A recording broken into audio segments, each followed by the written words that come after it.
पृथ्वीजम् होतारं रत्नधातमम् अग्निः पूर्वेभिर्षिभिरिड्यो नूतनेरुता स देवावेह वक्ष्यति अग्निना रयिमश्नवत् पोषमेव दिवे दिवे। कुछ कम करो अभी के भाव में अगले भाव में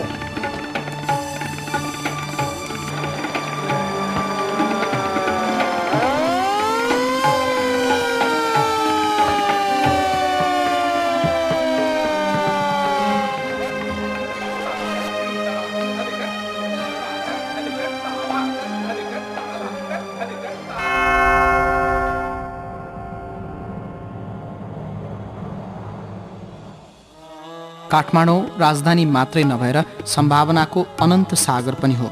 सुखद भविष्यको खोजीमा राजधानी भित्रिनेको भिड दिन प्रतिदिन बढ्दो छ।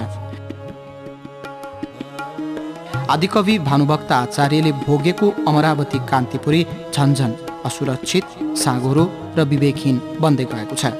काठमाडौँले सबैलाई माया गर्यो, तर काठमाडौँलाई माया गर्ने कोही निस्किएनन्।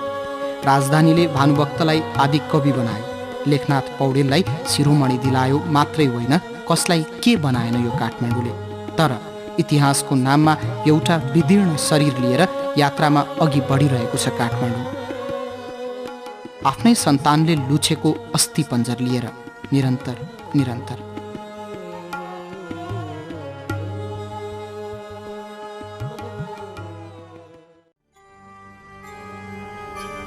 चिर निन्द्रामा मस्त भएकाहरूको ठुलै भिडलाई इतिहासका विभिन्न कालखण्डदेखि अनवरत सहँदै सहर जलिरहेको छ।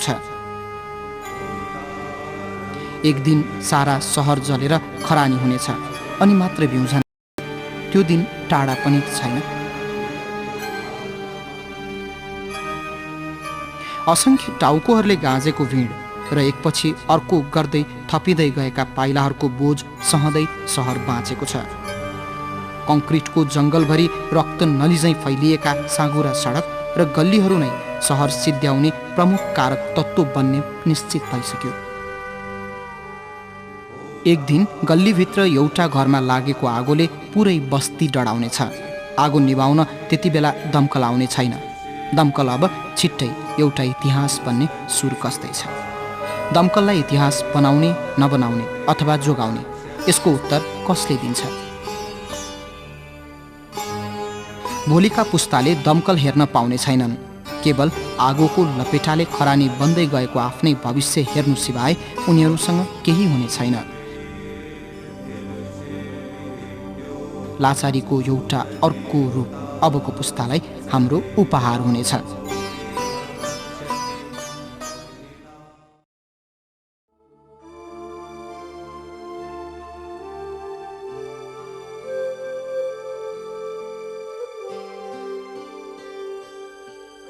विक्रम सम्वत 1994 सालमा तात्कालीन श्री 3 जुद्ध शमशेरले ऊ बेलाको शहरभित्र बाँचेका सीमित शहरवासी र त्यति बेलाको सीमित आवश्यकतालाई मध्यनजर गर्दै भित्राएको वारुण यन्त्र यतिखेरसम्मको यात्रामा सुस्ताइसकेको छ।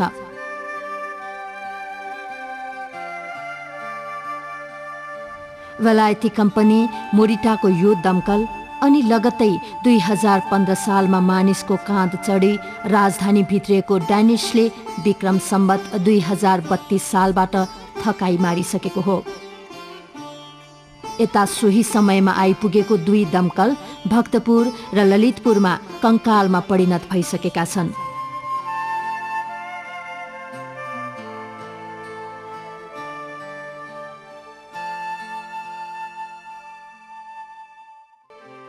दमकलको इतिहास पल्टाउने हो भने अनौठो र रमाइला कथाहरू यथेष्ट छन्। यो फलामे मचान अहिले पनि जुद्ध वारुण यन्त्रमा उभिएकै छ। स्थापना कालमा मचानबाट शहरमा आगो लागेको छ छैन हेर्ने काम हुन्थ्यो रे। कतै धुवाको मुस्लो उडेको देखेमा साइकल चढी एउटा मानिस घटनास्थल पुग्ने गर्दथे। पत्याउनुहुन्छ, त्यो कामकै लागि साइकल चढी भन्ने पद नै तोकिएको थियो।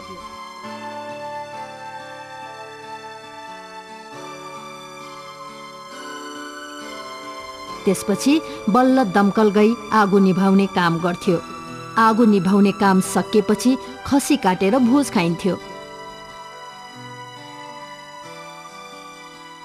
केवल यतिखेर फरक के भयो भने अब यी कर्मचारीहरूसँग सुनाउनको लागि रमाइला गाथा केही बचेनन्। सबै पीडित र दुखी छन्। अब यिनीहरूमा पीडा र सुस्केरा बाहेक सुनाउनलाई साँच्चै केही पनि रहेनछ।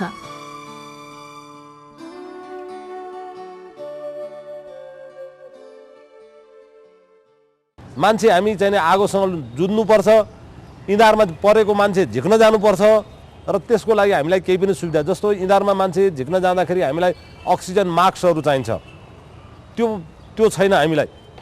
एउटा जाबो भन्नुहोस् न, हाम्रो पुरानो साथीहरूको आइडियाले र हाम्रो आइडियाले तपाईँको एउटा काँटाले एउटा डोरीको भरमा मान्छेहरू निकाल्नुपर्छ। अहिले भनौँ न, अब 22औं शताब्दी भइसक्यो, मान्छे कति अत्याधुनिक सामानहरू छन्, फायरका पनि कति नयाँ चाहिने प्रविधिहरू छ, तर हामी कहाँ त्यही जुद्ध शमशेरको पालाको पुरानै प्रविधि छ। हामीले नयाँ प्रविधि सिक्ने मौका पनि पाएको छैनौँ। पुराना साथीहरूले जसरी सिक्नुभयो, जसरी गर्दै आउनुभयो, नयाँ साथीहरू त्यही अनुसार गर्नुभएको छ। त्यहाँभन्दा बढी नयाँ हामीलाई कुनै देशमा जाने, बाहिर विदेशमा तालिममा जाने अवसर पनि हामीलाई अहिलेसम्म भएको छैन। कोही साथीहरू जानुभएको पनि छैन र त्यसले गर्दाखेरि हामीलाई मुख्य कुरा त हामी आफै सेफ छैनौँ। फायर प्रुफ छैन, फायर ज्याकेट छैन, फायर बुट्स छैन, फायर ग्लोभ छैन, सामान्यभन्दा सामान्य कुरा। म आफै सेफ छैन, म आफै सेक्युरिटी छैन भने मैले अर्काको कसरी बचाउने? म आफै सेफ छैन। हामीसित तालिम छैन, ट्रेनिङ छैन, त्यसको साधन छैन र अब हाम्रो मुडे बल भनेको केमा छ भनेदेखि पानी एउटाको बल छ, फर्म छ, अलिकति थोरै छ हामीसित।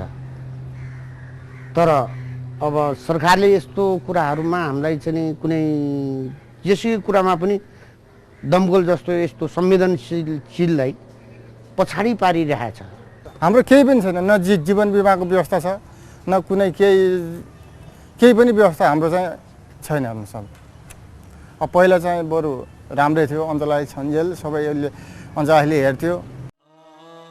आगलागीलाई प्राकृतिक विपत्ति मान्न मिल्दैन।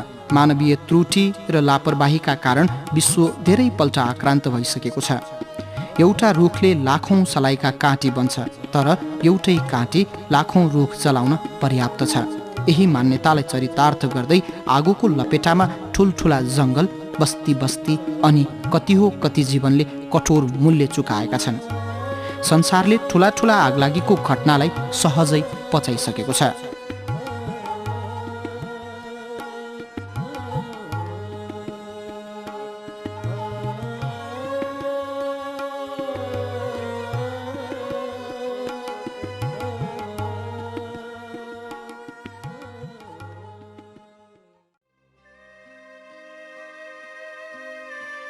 दमकलको आवश्यकता महसुस गर्दै सन् 1824मा सर्वप्रथम बेलायतबाट दमकल सुरु गर्ने श्रेय जेम्स ब्रेडवुडलाई जान्छ।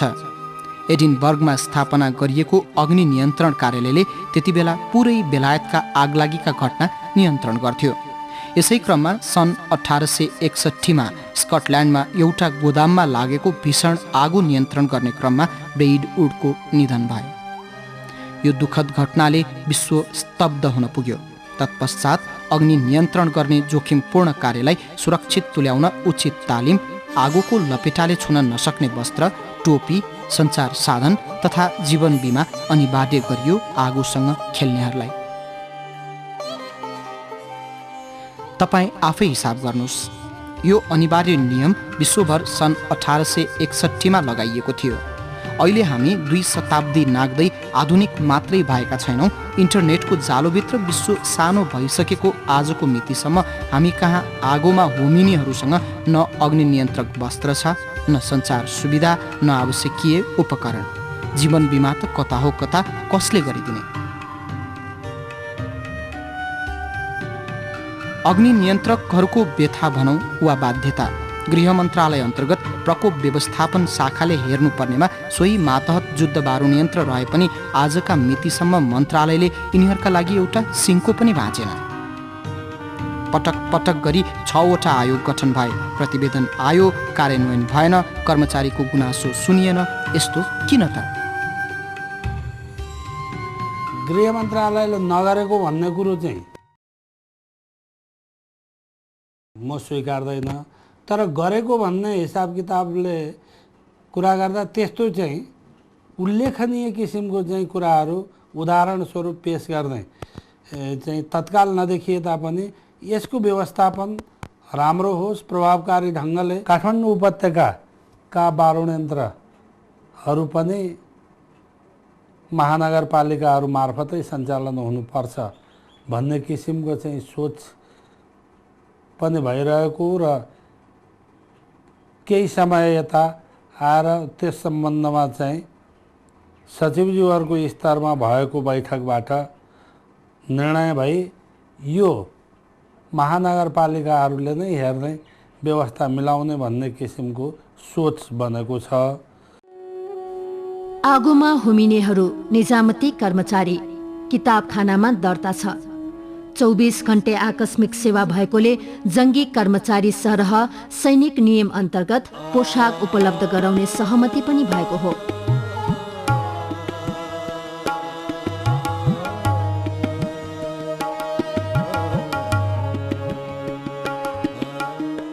के कति व्यवहारमा लागू भएको छ यी रित्ता कुर्सी र खाली कोठाहरूले स्पष्टीकरण दिइरहेका छन्। विक्रम सम्वत 2048 साल वैशाख 1 गतेबाट फायर सुपरिन्टेन्डेन्ट पद रिक्त रहनु र हालसम्म खरिदार तहका कर्मचारीलाई निमित्त बनाई पन्छाउने व्यवहार गर्नुले पनि यी कर्मचारीको मनोबल गिराउने सिवाय केही गरेन।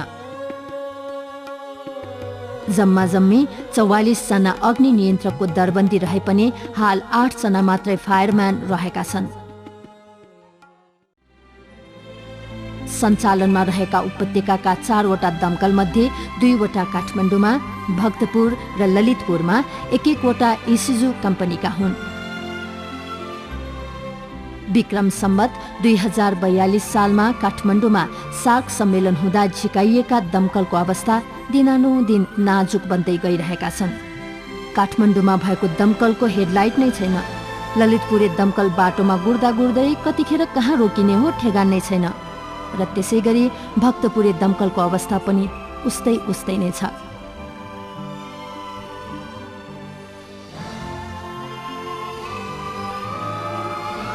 दयनीय अवस्थामा गुडेको दमकलले भनेको ठाउँमा सजिलै पुग्न पनि कहाँ पाउँछन् र? सडकमा यति विघ्न सवारी साधनको चाप छ कि समयको महत्त्व आकस्मिक सेवाका सबैलाई थाहा छ। के गर्ने? यो पीडा बुझिदिने नहुँदा तिक्त अनुभव पनि सँगाल्नु पर्ने रहेछ। अब ट्राफिक जाम भएपछि त अब हामीलाई त्यहाँ भनेको समयमा पुग्न सकिँदैन, अनि त्यहाँको जनताले त एकदमै मारौला जस्तो गर्छ। अब अस्ति यहाँ एक ठाउँमा आग लाग्यो यहाँ कवारी कारखानामा हाल्दैन, यहाँ आगोमा घचाएर सबैलाई भने यो त जबरजस्ती हामीले गुराइरहेको मात्रै छ। हामीले यो जाहिर खानुको लागि मात्रै यो सौमादनको गाडी भयो कुनै हालतमा चल्दैन। यो बिहान बेलुकीको खाना समय 9:05 तोकिएको छ। खाना आफै पकाउँछन्। खाजाको बजेट छैन, त्यसैले खाजा पनि खाना पनि बिहान बेलुकी खायो त्यतिले टार्नुपर्छ। कतिखेर कहाँ आगलागी हुने हो पत्तो नहुने कारणले 24 घण्टे ड्युटीमा खटिरहने यिनीहरूको दैनिकी नै भइसकेको छ। के गर्ने? तलबले आफै बाँच्न पुग्दैन, जहान छोराछोरी कसरी पाल्ने? आगोमा होमिनेहरूको पीडाको यो अर्को पाटो हो। पेसाले दमकल चालक यी कर्मचारी 24 घण्टा खटिनुपर्ने बाध्यतासँगै अर्थोपार्जनको जोहो गर्न पनि केही हदसम्म सक्षम छन्। सहरको मुटुमा अवस्थित कार्यालयको आडैमा एउटा सानो भित्ते पसलले अलिकति भए पनि राहत दिएकै छ। आगलागी भएको खबर सुने लगत्तै पसल छोडेर दौडिहाल्नुपर्छ। अनि पसल कसले हेरिदिन्छ त? हाम्रो प्रश्नको उत्तरमा उनी मुसुक्क हाँसे मात्रै। यी दमकल चालकको खिस्सा हाँसोले पीडा पोखेको छ। वर्षौंदेखि कसैले वास्ता नगरेको तर हेला सहनुपर्ने नमिठो पीडा।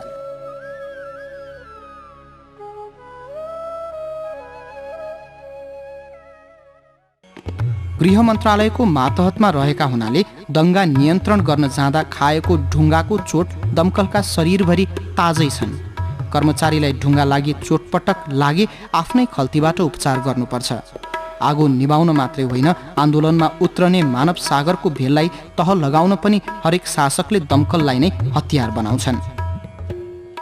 पहिले आगो लाग्ने कारण मानिसको लापरवाही र ज्वलनशील पदार्थको उचित व्यवस्थापन नहुनु नै प्रमुख हुन्थ्यो। तर आजकल मानिस आधुनिक भइसकेको छ, लापरवाही गर्ने तरिका पनि बदलिसकेको छ। सुरुका दिनमा आगो नियन्त्रणमा लिन केही गाह्रो भए पनि सहजै सकिन्थ्यो। अहिले त आगो लागेमा नियन्त्रण गर्नु फलामको चिउरा चपाउनु सरह भइसकेको छ अग्नि नियन्त्रकहरूलाई।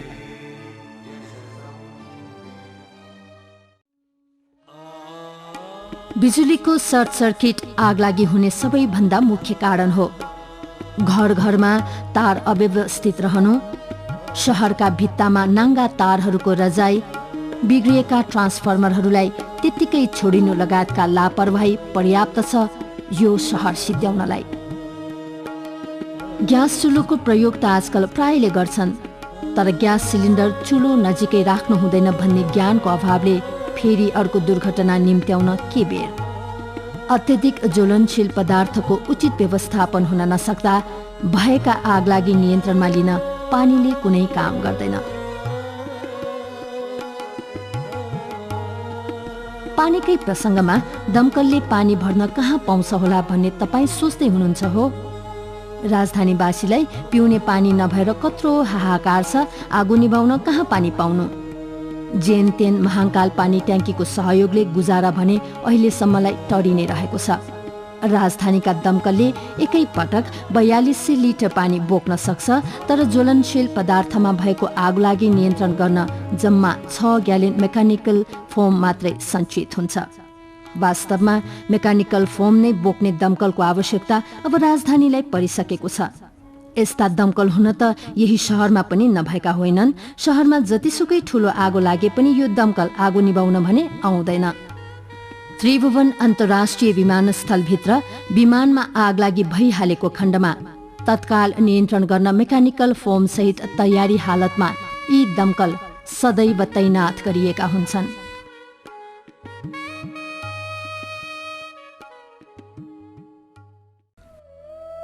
बाटो बाटोमा शिरीषका फूल फुल्न थाल्नु हावाहुरीको मौसमको सूचक हो। अलिकति होस पुर्याउन सके दुर्घटना टर्न सक्छ। आगलागी नियन्त्रण गर्न वास्तवमै कठिन हुन्छ। पीडा भोग्नेलाई जति कष्ट थाहा हुन्छ, रमितेलाई त्यो के थाहा। आज हामी कतै रमिते भइरहेका छौँ भने भोलि अरू मानिसहरू हाम्रो दुःखमा रमिते नहोलान् भन्न पनि सकिन्न। त्यसैले आगलागी हुन नै नदिनु सर्वथा बुद्धिमानी ठहर्छ। जनताको चाहिँ क्षति भएको मतलब चाहिँ हामीलाई चाहिँ कस्तो हुन्छ भने यस्तो घटना चाहिँ कहिले पनि नहोस्। हामी बिहान उठ्ने बित्तिकै चाहिँ भगवान्सँग त्यही प्रार्थना गर्छौँ, यस्तो घटना घट्नै नगर्छ। संसारमा जताततै अग्नि नियन्त्रणको जिम्मा नगरपालिकाले लिएका हुन्छन्। राजधानीको जनघनत्वलाई विचार पुर्याउने यदि हो भने केही नभए पनि 7वटा अत्याधुनिक दमकल, 300 जनशक्ति, त्यो पनि प्रत्येक क्षेत्र छुट्याएर राखिनुपर्छ। तब मात्र शहर सुरक्षित हुनेछ। तपाईँ विश्वास गर्नुहुन्छ यो मोडिटा गाडी बनाउने कम्पनीले यो दमकल यदि उनीहरूलाई नै फिर्ता दिए त्यसको बदलामा 7वटा अत्याधुनिक दमकल दिने बताउँदै निकै प्रयास पनि गरेका थिए। तर तत्कालीन अवस्थामा सरकारले नदिने निर्णय गरेपछि त्यो विषय हाललाई त्यत्तिकै रोकियो। सरकार आफू पनि दमकलतर्फ ध्यान नदिने अनि आएको मौका पनि गुमाउने भन्दै अग्नि नियन्त्रकहरूले हामीलाई गुनासो सुनाएका हुन्।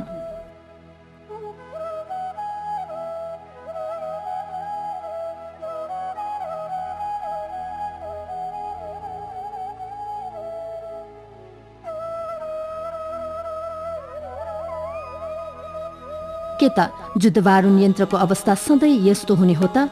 गृह मन्त्रालय यसबारेमा यतिखेर भने मौन छैन। हुन त सरकारको भनाई र गराई कहिले पो मेल खाएको छ र? 2046 सालदेखि गृह मन्त्रालयले फर्केर समेत नहेरेको जुद्धवारुण यन्त्र यथास्थितिमा सञ्चालन हुँदै आइरहेको छ। अहिले नगरपालिकालाई दिने निर्णय गरेर मात्रै समस्या टर्यो भनी सरकार बसिदिए भोलि फेरि अर्को कागजी निर्णय हुन्छ र निर्णयका फाइलहरूको अर्को पोको खात लाग्नेछ। यो अवस्थालाई अन्त्य गर्दै सुरक्षित समाजका लागि समृद्ध जुद्धवारुण यन्त्र बनाउन सबैले आफ्नो ठाउँबाट दृढ सङ्कल्पका साथ सोच्न अब ढिलो भएन र।